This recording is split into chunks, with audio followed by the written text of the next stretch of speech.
Good afternoon. Welcome to the ACES and ACELG lecture on reintroducing of border controls in the Schengen area this afternoon. It is my pleasure to give the floor, or I should say the Zoom screen, very soon to Stefan Salomon. He is assistant professor at the European Studies Department at the University of Amsterdam, and he joined us in January 2020, and we're very happy that he also joined ACES, the Amsterdam Center for European Studies. And today he will tell us about two papers that he's in the progress of writing and that connect to two pending cases before the court. And we are very excited to hear more about that. Stefan, go ahead. Thank you so much, Christina. As Christina already mentioned, so my presentation today will basically be about the law and politics around the reintroduction of border controls by EU member states since 2015. The presentation, the background to this presentation is basically two cases that are currently pending before the Court of Justice and in which I'm involved, and two draft papers that are linked to these two cases, which I'm currently writing and revising. So, and in the papers, I'm basically looking at the broader historical and conceptual background to the reintroductions of border controls by member states. So in the following 30 minutes, I would like to do basically three things. First, because I assume that everyone is a migration lawyer in attending the presentation here. So first, what I want to do is, as a way of preparing the stage, I would like to give a quick overview of the legal framework and the politics around the reintroduction of border controls that occurred since 2015. The second thing I would like to do is I would like to highlight two very selective kind of like themes in the that I'm going to focus in the paper. The first theme relates to the public policy reasons that member states advanced to justify the reintroduction of border controls. The reason why I want to do this is I think that the very specific public policy reasons that member states advanced illustrates how member states actually view borders in an area without internal borders.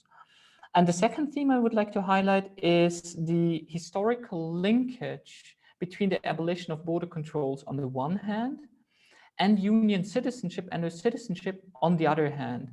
And what I would like to do there is to offer or to give an outline of an alternative reading on the historical processes between the abolition of border controls, on the historical process on the abolition of border controls.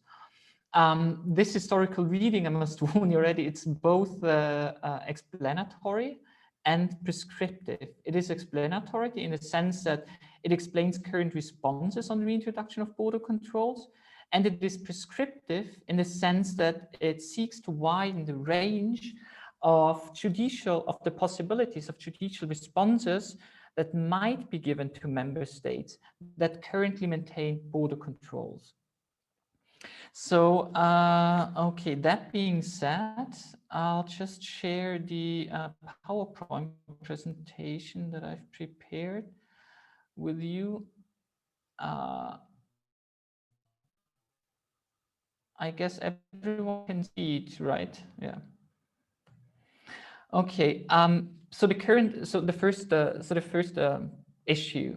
Well, on late Sunday, the guy you're seeing, the stern or serious looking guy you see here is the former German Ministry of Interior, Thomas de Maizière, who announced on late Sunday afternoon of 13th September that at a press conference at the Ministry of Interior in Berlin, that Germany would temporarily reintroduce controls at its border to Austria. Already a few hours before the press conference, the German railway service had suspended train connections to Austria. De Maizière left no doubt that the aim of the reintroduction of border controls was, and I quote here, was to limit the actual flow of refugees to Germany and to return to an orderly entry procedure, end of quote. The temporary reintroduction of border controls, and that's the other quote you see here, is therefore also a signal to Europe. Germany lives up to its humanitarian responsibility. but the burdens of the large number of refugees have to be distributed based on solidarity. The reintroduction of border controls by Germany triggered a chain reaction. Austria reintroduced controls at its border to Slovenia, Italy, and Hungary, followed by Slovenia to Hungary, followed by Hungary to Slovenia, followed by Sweden, followed by Malta, etc. So that happened in the autumn of 2015. And as you can see, I mean, as the quote illustrates, and as the notifications of all these states illustrate, all of these states basically reintroduced border controls based on migration-related grounds. So 1,955 days later, and this is the moment after Germany first reintroduced border controls, you still have 4 member states that maintain controls at the borders on migration-related grounds. These are the 4 states you basically see here. Moreover, France has currently border controls at all its internal borders in place because of continuous terrorist threats, as the French government says. In addition, 5 member states currently have border controls due to COVID-19 related measures in place. So that's a state where that's a state of the kind of like of the Schengen area and of the border controls that are currently in place that we are at. And just to give you some more kind of like figures about it, and which puts the border controls that member states introduced on migration-related grounds a bit into perspective. So what you see here is the red line is kind of like the border controls in total. What you see, what happened in 2015 is a steep increase of the numbers of borders controls. So in 2014, border controls were introduced a total of 4 times by member states, and this number rose to in 2015 to 26 and to 39 reintroductions of border controls in 2016. Again, you would see a steep increase in 2020, and that's what I guess most of you experienced last year in spring 2020, when member states reintroduced border controls due to COVID-related measures. However, there's a fundamental difference between these controls here that were introduced due to pandemic-related measures and to the controls that were introduced due to migration-related measures. And these differences are the following. First of all, the pandemic-related controls that you see here were like the controls before 2015, only very short in duration. Short in duration meaning they ranged from a couple of days to maximum 1 month. Controls, in contrast, the controls that were introduced due to migration-related on the grounds of migration controls lasted since spring 2016, 6 months. So they were introduced for 6 months and then extended to for a further 6 months. And this matters in particular if we look at the kind of like, on the one hand, at the temporal limitations of the Schengen Borders Code, but also on the kind of like conditions that EU law sets for the reintroduction of border controls. So this is really just like a very rough overview of the kind of like legal framework around border controls and the around border controls. So at the top we have kind of like in EU law sets forth a general, so to say, principle on the absence of border controls. You see this reflected in the treaty framework in different ways. So on the one hand, you would have the absence of border controls being reflected as an objective of the Union. You would also have it as a concrete obligation in the treaties of member states and of the Union. You would have it. You would have the Schengen acquis integrated into or as part of EU primary law, and you would see. And that's what I want to talk later about it. But you would also have the absence of border controls being reflected in the citizenship provisions on free movement of union citizenship and in the EU Charter on Fundamental Rights. If we move then from the treaty framework from EU primary law to secondary legislation, you would see the Schengen Borders Code that kind of like reflects or concretizes the absence of border controls and the rules around the absence of border controls in more concrete form and more detailed forms. So the basic rule in the Schengen Borders Code is basically that no controls at the internal borders shall be conducted on persons. That's the basic rule. And the Schengen Borders Code sets basically forth two exceptions from this basic rule.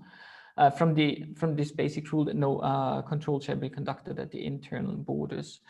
And these are basically two grounds of exceptions. The first ground can be labeled the public policy ground. So member states can introduce border controls if there are serious threats to public policy or internal security.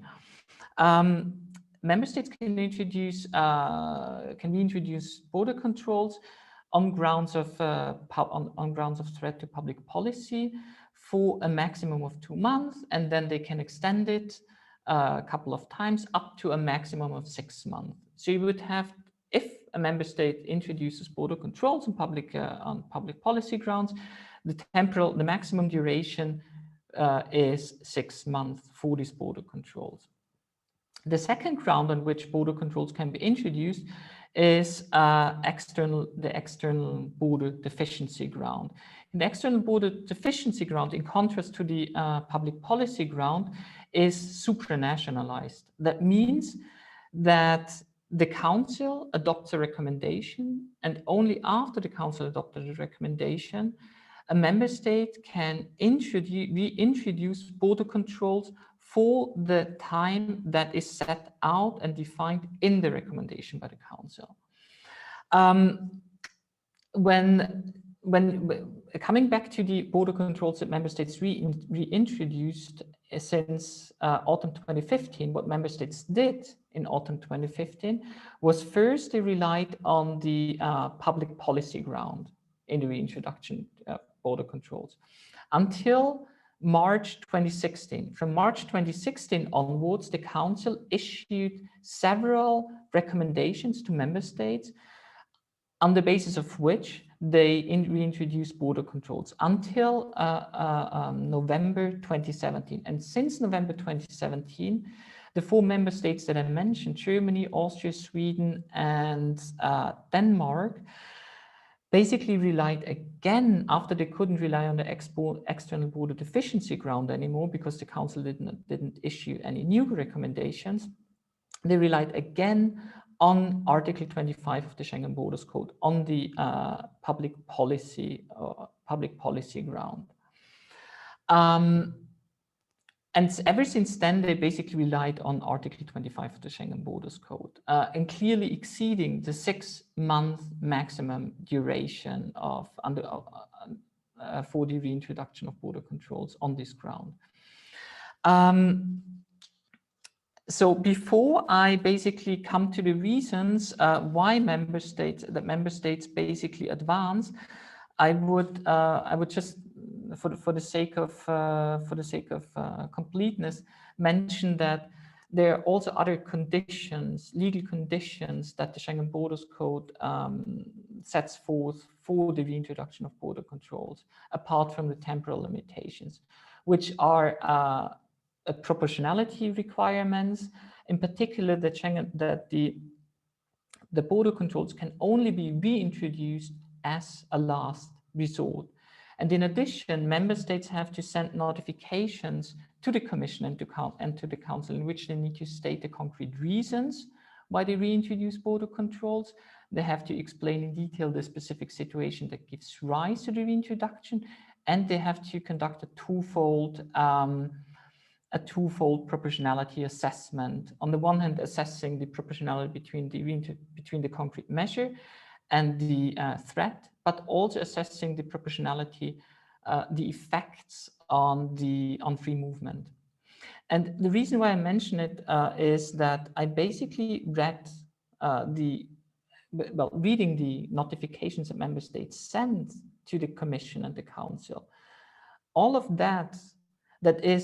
all of this proportionality assessment was virtually absent. Not a single member state has, since 2015, conducted such a proportionality assessment in its notification sent to the Commission, although it would have been required to do so.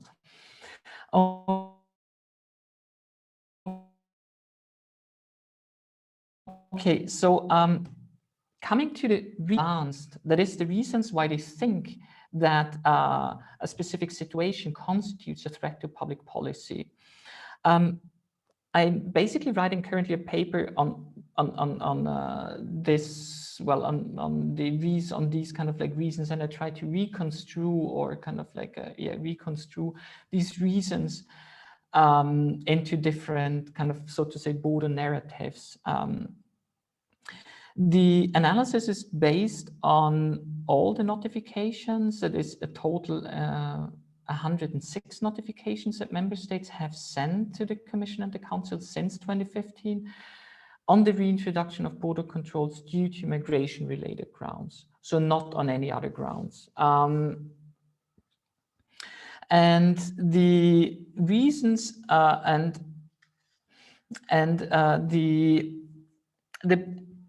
I basically want to focus here on two different kind of like, so to say, border narratives. That is the narratives about the border that emerge from the specific reasons that member states advance. And these reasons illustrate why they consider a specific situation as amounting to a threat of, to a serious threat of public policy. The first kind of like theme that emerges is derives from the principal reasons that member states advanced in the early phase, especially in September and October 2015. And this reason was the member states reintroduced border controls because of the enormous number of people that cross the borders. So the enormous number of people that cross the border constituted the specific threat to public policy. That's what member states argued, and thus justified the introduction of border controls. However, when reading these notifications, I was surprised, and I asked myself, well, why exactly does a large amount of people as such that crosses into or crosses through the territory of a member state constitute a threat to public policy? What is the concrete threat there? You also have in the Schengen Borders Code recital that basically says that large migratory flows as per se should not be considered a threat to public policy or internal security. So again, what was the concrete threat that member states deemed that these enormous flows of people constituted to their public policy? And then I basically went back to kind of like readings on the anthropological readings on the construction of state space. And I think that the bureaucratic anxiety about this lack of knowledge that you see in these quotes, we must know who enters and remains in Germany, amongst others, is a bureaucratic anxiety about the lack of knowledge, about the identity of the persons who enter, and this points to more profound processes of constructing state space.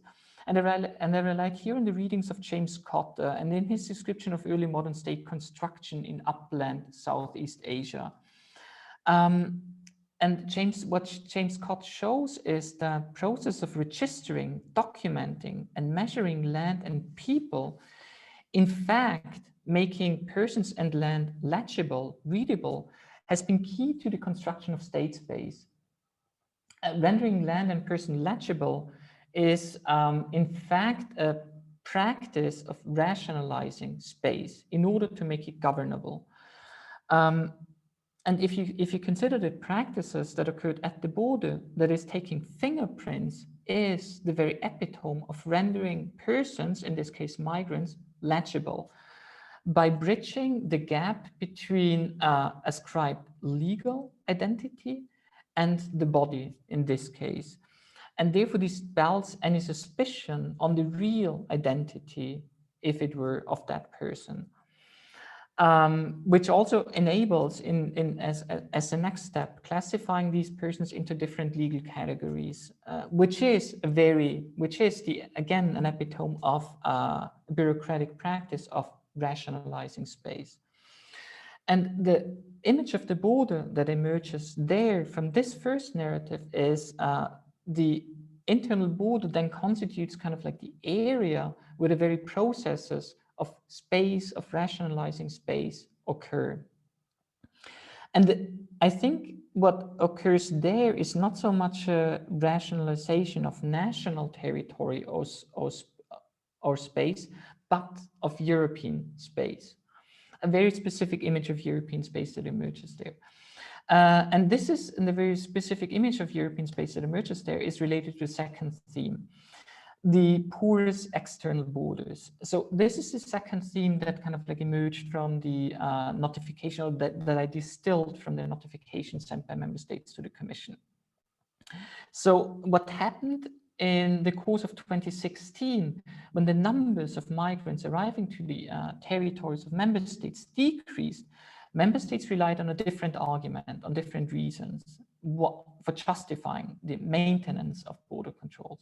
And these different reasons was the continuing irregular secondary migration, and this in the Schengen area, and that this irregular secondary migration constituted a threat to public policy. The German Ministry of Interior, for instance, argued that the deficits in the protection of the external borders and the significant illegal secondary migration in the area persists, and that this uncontrolled illegal secondary migration would result in serious threats for public policy and order. But also but this is also visible in the notifications of the Austrian government, or the Swedish government, or the Danish government. And the governments, virtually all of the governments, argued that due to the current situation, and also like in the notifications, in the last notifications that they sent in autumn 2020, the governments argued that due to the current situation, particularly in Turkey, a return to the situation without border controls would not be envisaged in the foreseeable future. So the point is that that I'd like to make is that the continuing secondary migration relates both to supposedly porous external borders and to the very specific practices around the legal practices around the Dublin regulation. So on the one hand, these member states allege that the member states, I mean, these, in this case, Germany and Austria, allege that Greece does not properly fulfill its obligations to manage properly the external borders, which is the reason why migrants would be located in Greece in the first place. And second, that Greece does not properly fulfill its obligations under the Dublin regulation, which is why these persons would then travel further to Germany and Austria in this case. Hence, the reason why member states introduce border controls is to be able to push back or to refuse entry at the border, which is legally not really possible due to the rules in EU asylum law and EU fundamental rights law. So since it's not possible to push these people back directly at the internal border, I think the reason, the real purpose of or for the reintroduction of these border controls is the deterring effect that these controls would have on on migrants traveling in Europe. And if we consider the deterring effect of the internal border controls, what happens is basically that the functions of the external borders that are supposed legally, or one function in the Schengen Borders Code, one function of the external border is to prevent entry, is actually, so what happens is that the external borders and the functions of the external borders are basically internalized. And the internal border controls basically are supposed to fulfill these very specific function of the external borders. And again, it is not so much the, in this case, it's not so much the return to these border controls do not signify the return to kind of like a national space, but it is a very specific construction of a European space by internalizing external borders. And this brings me to the kind of like last point. So against this kind of like image, or against this current situation of production, if it were, of a very specific production of a European space, I'm trying to argue for a different construction of a European space by kind of like reviving, if it were, the kind of like lost history of citizenship and the abolition of border controls. So if you read the kind of like, so to say, standard narratives in legal scholarship on the abolition of border controls, the standard account is basically, in a nutshell, this. The abolition of border controls occurred both institutionally and legally outside EU law, and therefore also union, and therefore also the body of rules that pertains to union citizenship. So the abolition of the rules pertaining to the abolition of border controls and the rules pertaining to union citizenship constitute two different legal dimensions, if it were, that are not, at least historically speaking, not really related to each other. That's the standard account. And the standard account basically advances, or basically says that the abolition of border controls was linked to the establishment of the common market. However, because of the UK's fierce resistance against the abolition of border controls and the free movement of persons, the remaining member states basically proceeded in the abolition of border controls in the Schengen Agreement in 1985 and the Schengen Implementing Convention in 1990, and both agreements were basically technically treaties under international law, and the cooperation of these member states occurred outside the institutional structure of the community. Therefore, and the standard account goes, so, while the abolition of border controls might have been linked to the economic, normatively, to the economic dimension of free movement of persons, no link exists to non-economically active citizens within the Union, and certainly not to the concept of citizenship, of Union citizenship. And it was only in 1999 with the Treaty of Amsterdam that Schengen acquis was kind of like incorporated into the EU legal framework. However, and by kind of like reviving the lost, what I mean by reviving the lost history of citizenship and the abolition of border controls, basically my intention is to bridge, to do away with this, historical separation, and to bring the abolition of border controls and citizenship into relation with each other. And I'm basically doing this by relying on a close reading of the key documents on the abolition of border controls. That is on the white paper on the completing the internal market on the one hand, and the key documents of the Schengen legal framework on the other. And these documents basically show, I argue, a normative and conceptual linkage between citizenship and the abolition of border controls. And for the sake of brevity, I would basically mention two examples. And the first example would be the white paper.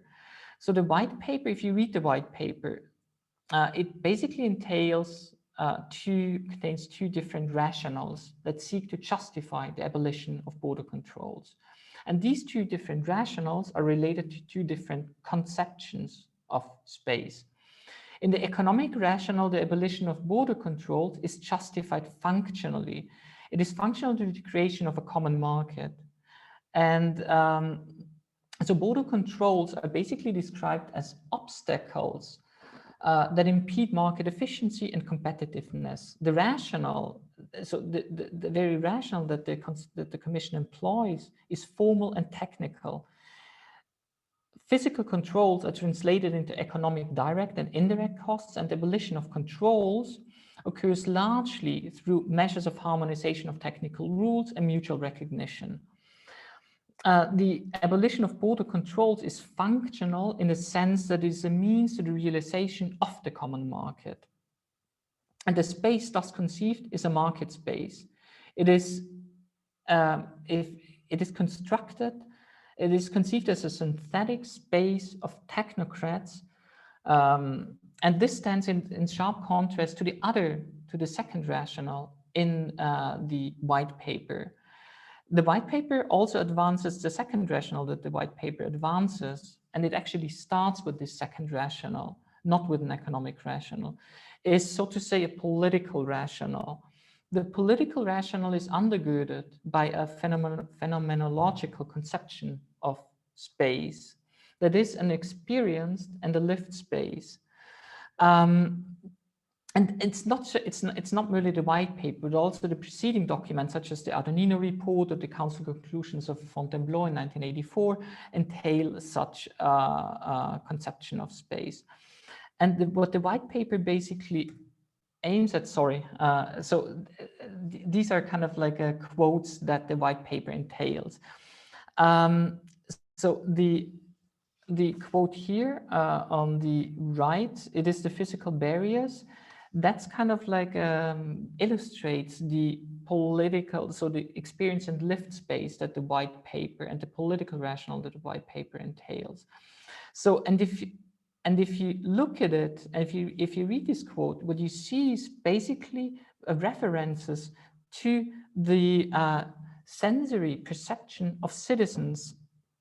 That is, these references, the white paper basically aims at changing, and preceding documents basically aim at changing the way citizens would view the community by abolishing the very materiality of, the physical materiality of borders.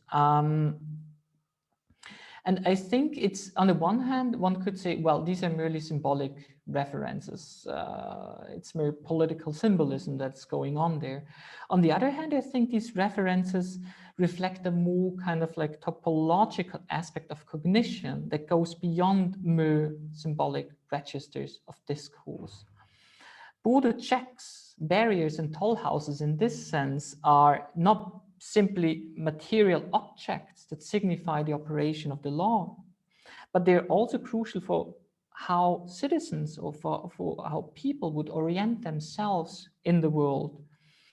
If a space is thus ordered, it is also a space that is experienced and that provides orientation.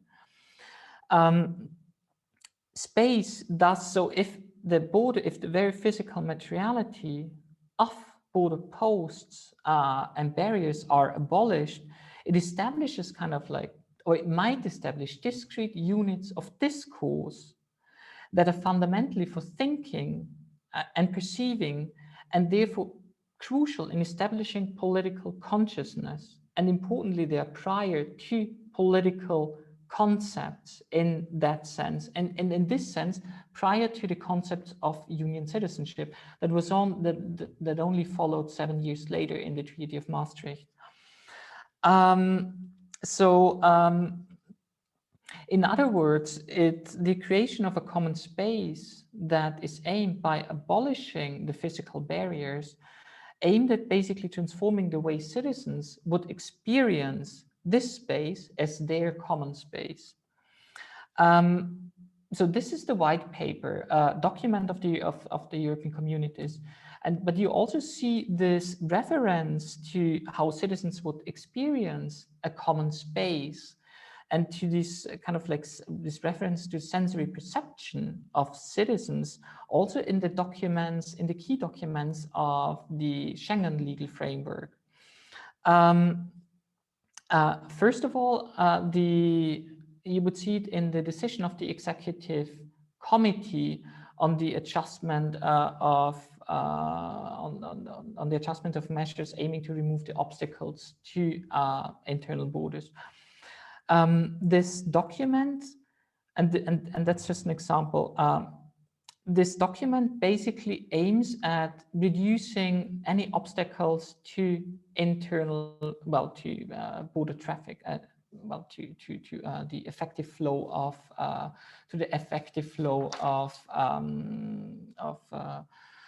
of movement across borders. So on the one hand, and when I read this decision of the executive committee, it was interesting to see the difference between what it says what it does and what it actually does. So on the one hand, the decision of the executive committee says that its aim is to increase the efficiency of the flow across borders, and therefore it obliges member states to abolish any kind of like obstacles. So for instance, speed signs, etc., would be abolished. But at the same time, it also aims at getting rid of the very materiality of border posts and obliges member states that are not related to the to more efficient free movement or to more efficient flow of traffic across the borders, and obliges member states to either abolish the very structures of the border posts or to transform them into or to kind of like readjust the purposes. There's a reference in there that suggests member states that they could transform border posts into shopping malls. So, and in order to get rid of this, perhaps the symbolic of that the building there is actually a border post. And I think this can only be understood if comprehended really in this experience and lived space. And the second example is the Schengen Implementing Convention that basically shows that although the Schengen Agreement and Schengen Implementing Convention have been treaties under international law, the states that, the EC member states that signed the Schengen Implementing Convention actually conceived the Schengen Implementing Convention as setting forth boundaries under EC law in two ways. And this can be, I mean, on the one hand, you would have it, the quote here that basically shows their intention that the Schengen Implementing Convention would constitute basically a lab for the free movement of Union citizens. And it basically, they basically conceived the Schengen Implementing Convention as setting forth an important step towards the realization of an area without internal borders within the European Union.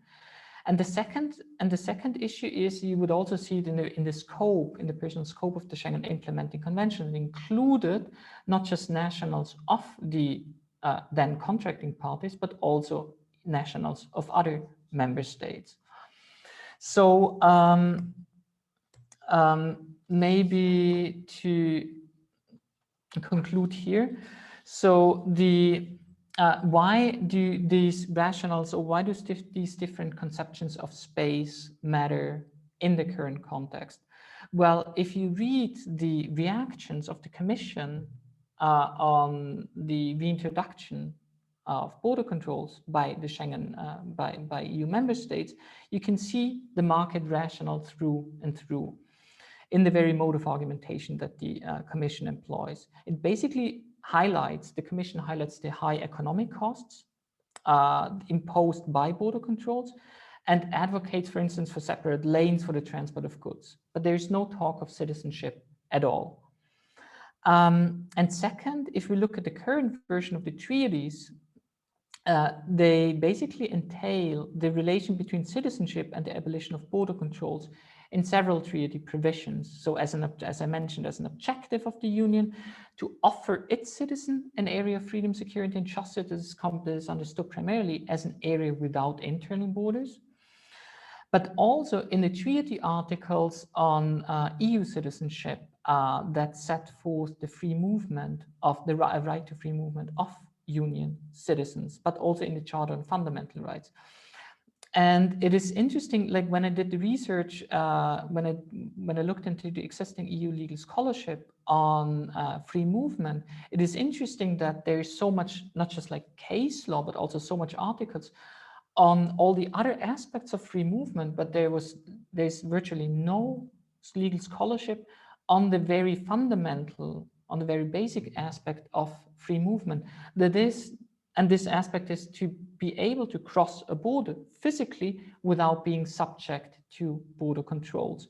So I think that this, and to wrap it up, so I think that this historical separate dimensions between abolition of border controls and union citizenship still kind of like shapes the way how we would conceive the abolition of border controls in the current legal framework. Thank you so much. Many thanks, Stefan, for this fascinating, both the facts in how long we are actually dealing with these border controls and in how many countries. I think this is good to remind ourselves that this is still in this form present. And